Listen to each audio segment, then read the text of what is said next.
জীবিকা নির্বাহের ক্ষেত্রে স্ত্রীর অনুমতি ছাড়া বা স্ত্রীর নারাজ এমত অবস্থায় বিদেশে যাওয়া যাবে কিনা।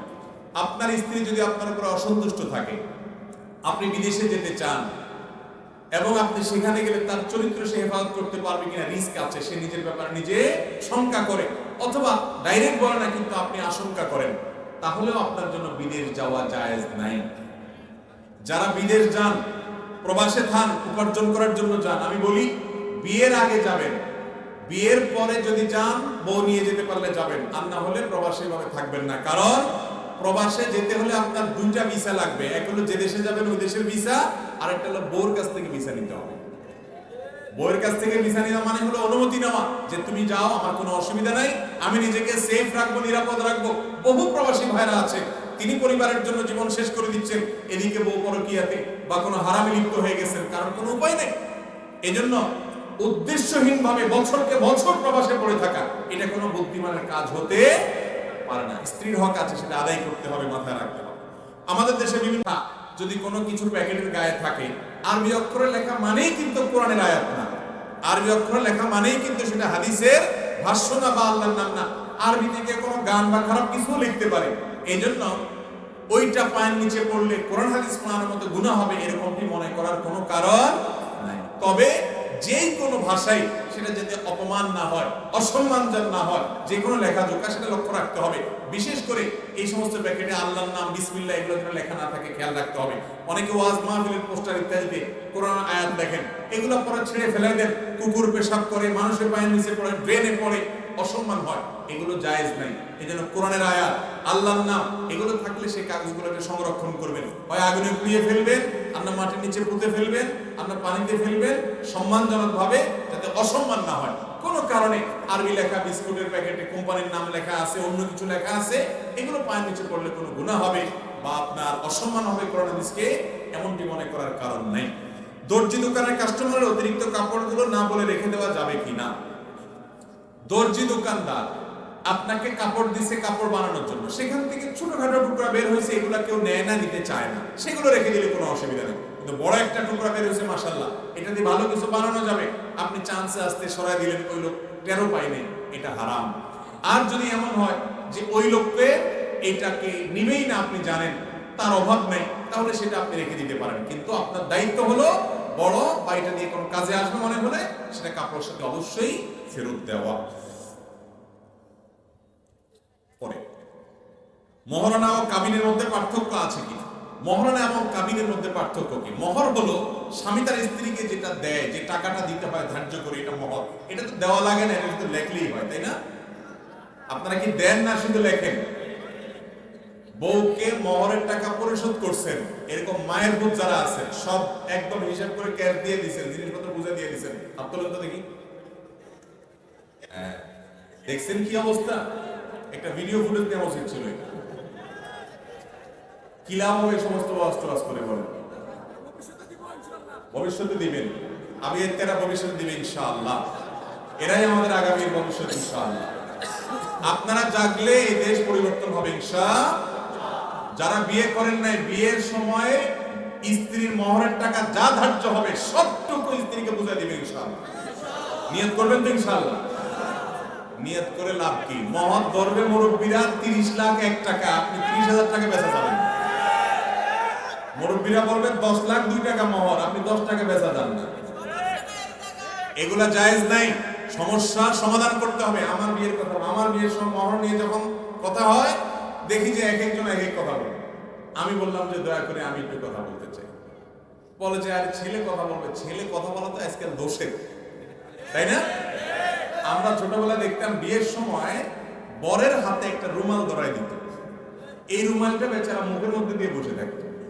কিরে বাবা, গরুর মুখে মানুষ কাইট দেয় যাতে কিছু না খাইতে পারে, তো বরের মুখে এটা দেয় কেন? বিয়ের দিন তারা বেশি করে খাবে বেচারা, কিন্তু একটা রুমাল বাস করে ধরাই দেয়, বেচারা এমন ধরে বসে থাকে। এখন এগুলো উঠে গেছে আস্তে আস্তে। এখন তো বিয়ের অনুষ্ঠানে বর আপনার কন্যা সবই নাচানাচি লাফালাফি করে, বেহায়াই আর বাড়ছে, কিন্তু তখন এটা ছিল, এখনো কোনো কোনো এলাকাতে আছে। এখন আমি চিন্তা করছি প্রায় এটা কারণটা কি, মুখের মধ্যে এটা লাগাই দেওয়ার যুক্তিটা। তো আমার কাছে মনে হয়েছে যে এই বেচারা যাতে কোনো কথা বলতে, অনেক বিয়ে আছে ছেলে কোনো কথা বললেই বিয়ে ভেঙে দেয়, আছে না? বলে যে বেয়াদব ছেলে মুরব্বীদের সামনে কথা বলছে, বিয়ে ভেঙে গেছে। আরে বাবা, আমার বিয়েতে মোহর ঠিক করবেন আপনারা, বোরে এটা দেওয়া লাগবে আমার, না দিলে আমার হাত বাঁধবে আল্লাহ কিয়ামতের দিন। আর আমি কথা বলতে পারবো না, আপনাদের মতো আপনারা অঙ্ক বসাই দিবেন, অঙ্ক তো দেওয়া লাগবে আমার। আপনি যদি দেন তাহলে বসান, আপনি, অসুবিধা নেই। আমার যদি দেওয়া লাগে তাহলে কথা আমার আছে। আমি কয় টাকা দিতে পারবো না পারবো সেটা আমার অ্যাবিলিটি থাকতে হবে কি হবে না? স্ত্রীর মহড়া পরিপূর্ণ আমি পরিশোধ করছি, হুজুরও পরিশোধ করছে, আর চলছে। কিন্তু আপনারা বেশিরভাগ লোক পরিশোধ করেননি, করবেন তো ইনশাআল্লাহ। যুবকরা মুরব্বীদের সাথে বেয়াদবি করবেন না, খুব শ্রদ্ধার সাথে বলবেন, বাবারে চাচারে আমার ক্ষমতা আছে 50,000 টাকা দেওয়া, আমি 50,000 ক্যাশ দিয়ে দিব, কোনো বাকি ঝুঁকি নাই, কোনো ফাঁকি ঝুঁকি নাই, স্ত্রীর মহড়া পরিশোধ করবো।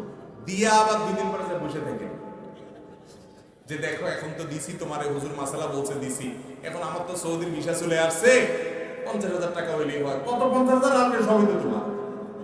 মেয়ে বেচারা আপনারে ফুসকানিতে রাজি হইয়া বলবে যে আরে কি বলো, কি করবো আমি, টাকা নিয়ে সব নিয়ে যাও তুমি।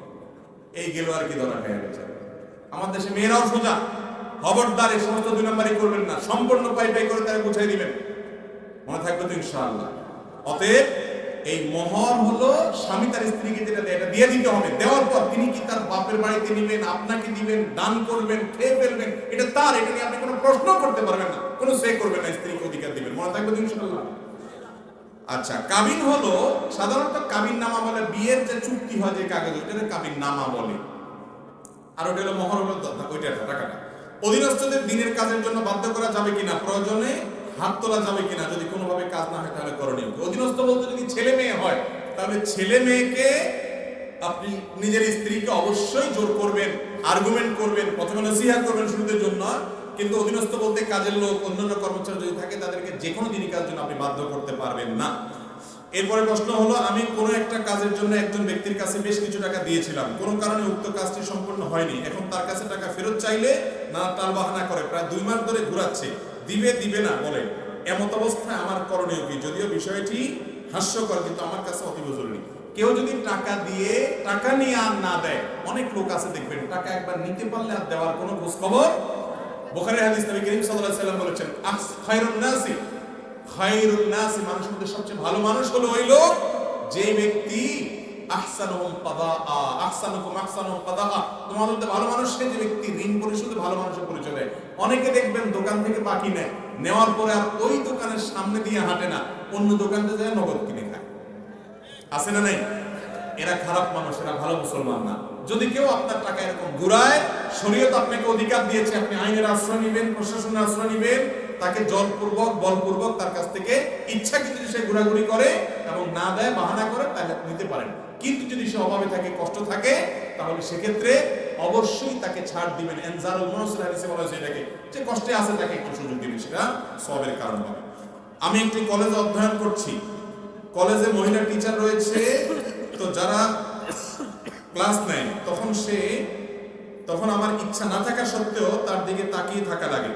আপনার কাছে প্রশ্ন হলো, এত অবস্থায় কি আমার গুনাহ হবে? আর গুনাহ হলে তা থেকে বাঁচার উপায় কি? ভাইরা আমার, অবশ্যই পড়ার দিকে দৃষ্টিপাত করা হারাম। যদি শিক্ষিকা হয়, নিজেকে সেভ করবেন, নজর হেফাজত করে শোনার চেষ্টা করবেন। জটিল পরিস্থিতি, এখানে অনেক সময় দেখা যায় যার দিকে তাকানো, অর্থাৎ টিচার, তিনি অপমান বোধ করেন, মনে করেন আমার দিকে তাকাচ্ছে না কেন। যাকে সম্মান করে তাকানো হয় নাই, তার নিয়ে যেন বাজে চিন্তা না আসে, তিনি উল্টা ভুল বুঝবেন, এরকম অনেক সময় হয়। যত ভুল বুঝে বুঝবো, আপনি আপনার গুনাহ থেকে বাঁচিয়ে থেকে নিজের ঈমানকে, তাকওয়াকে হেফাজত করার চেষ্টা করবেন। আল্লাহ তৌফিক দান করুন। এরপরে প্রশ্ন হলো, কি কাজ করলে আল্লাহ তাআলা আমাদের পাপ থেকে মুক্তি দিবেন? আল্লাহ তাআলা পাপ থেকে মুক্তি দিবেন তওবা করলে। আগে যা করছেন এর জন্য লজ্জিত হয়ে, অনুতপ্ত হয়ে ক্ষমা চাইবেন, ভবিষ্যতে আর করবেন না সংকল্প করবেন, এর মাধ্যমে আল্লাহ ইনশাআল্লাহ মুক্তি দান করবেন। কারো যদি প্রবল ধারণা থাকে অতীত বছরগুলিতে তার যাকাতের হিসাব ঠিকমতো করা হয় নাই, এই মুহূর্তে তার করণীয় কি? সে কিভাবে অতীতের যাকাত হিসাব বের করবে? তার কাছে আগের বছরগুলোর কোনো হিসাব না থাকে, অনুমান করবেন যে আনুমানিক এত বেশি হবে না, ওইটা দিয়ে দিবেন, ইনশাআল্লাহ আদায় হয়ে যাবে। মসজিদে দান করা জমি মসজিদের নামে দলিল না করা থাকলে কি জুম্মার নামাজ হবে?